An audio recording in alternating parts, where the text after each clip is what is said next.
ভালো আছি, ভালো থেকো।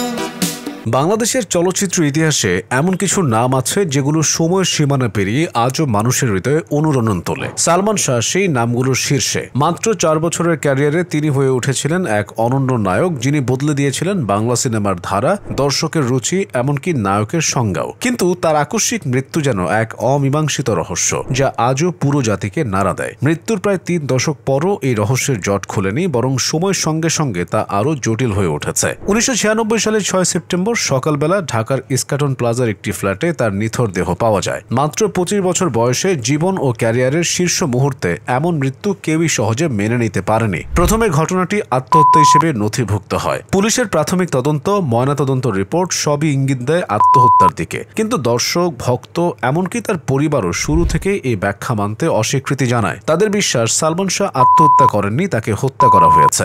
সময় গড়ায় কিন্তু রহস্যের জট খুলে না। একের পর এক তদন্ত সংস্থা, একাধিক প্রতিবেদন, সবই ভিন্ন গল্প বলে। 2016 সালে সিআইডি এবং পরে police bureau of investigation PBI এই মামলার তদন্ত হাতে নেয়। পিবিআই তাদের দীর্ঘ তদন্ত শেষে 2020 সালের ফেব্রুয়ারিতে আদালতে রিপোর্ট জমা দেয়। তাতে বলা হয় সালমান শাহ হত্যা হয়নি, আত্মহত্যা করেছেন। প্রতিবেদনে তুলে ধরা হয় ব্যক্তিগত ও দাম্পত্য জীবনের নানা টানাপোড়েন, মানসিক চাপ, পারিবারিক দ্বন্দ্ব, এই সবই তাকে এমন সিদ্ধান্ত নিতে বাধ্য করেছে। কিন্তু পরিবারের দাবি ছিল সম্পূর্ণ উল্টো। সালমানের মা নীলা চৌধুরী এই প্রতিবেদন প্রত্যাখ্যান করে বলেন তার ছেলে কখনো আত্মহত্যা করতে পারে না। তিনি আদালতে নো কনফিডেন্স পিটিশন দাখিল করেন এবং নতুন করে হত্যা মামলা দায়েরের আবেদন জানান। এরপর একের পর এক শুনানি, কিন্তু চূড়ান্ত কোনো সিদ্ধান্ত আসে না। আদালত পিবিআই এর রিপোর্ট গ্রহণ করে, ফলে মামলাটি কার্যত বন্ধ হয়ে যায়। তবে 2025 সালের অক্টোবর মাসে নাটকীয় মোড় নেয় ঘটনাটি। প্রায় 3 দশক পর আদালত এক নতুন নির্দেশ জারি করে। সালমান শাহের মৃত্যুকে আবারও হত্যা মামলা হিসেবে পুনঃ তদন্তের নির্দেশ দেওয়া হয়। আদালতের এই নির্দেশ আসে তার মায়ের নতুন আবেদনের ভিত্তিতে।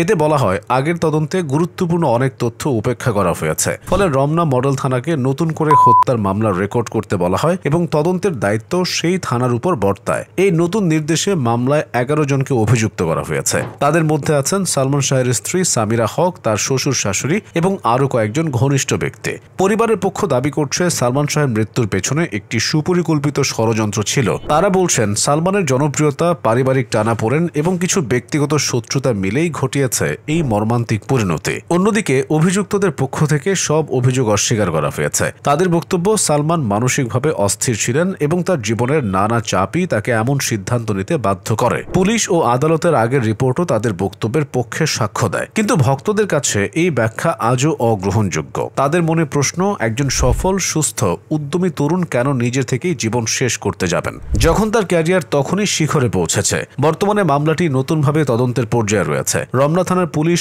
আগের সব তথ্য, সাক্ষ্য ও প্রমাণ পুনর্বিবেচনা করছে। ইস্কাটন প্লাজার ফ্ল্যাট, পুরনো সাক্ষীদের জিজ্ঞাসাবাদ এবং নতুন প্রযুক্তির সাহায্যে ঘটনাটি পুনর্মূল্যায়ন করার চেষ্টা চলছে। যদিও মামলার এত বছর পর অনেক প্রমাণ নষ্ট হয়ে গেছে বা অপ্রাসঙ্গিক হয়ে পড়েছে, তবু তদন্তকারীরা বলছেন যতটা সম্ভব সত্য উদ্ঘাটনের চেষ্টা তারা করবেন। বাংলাদেশের সিনেমা জগতে সালমান শাহ ছিলেন এক বিপ্লবী নাম। তার প্রতিটি ছবি ছিল নতুন প্রজন্মের প্রতিনিধিত্বের প্রতীক। কিয়ামত থেকে কিয়ামত, আনন্দ অশ্রু, সুজন সখী, বিক্ষোভ, স্বপ্নের পৃথিবী, প্রতিটি সিনেমা আজও দর্শকের মনে অম্লান।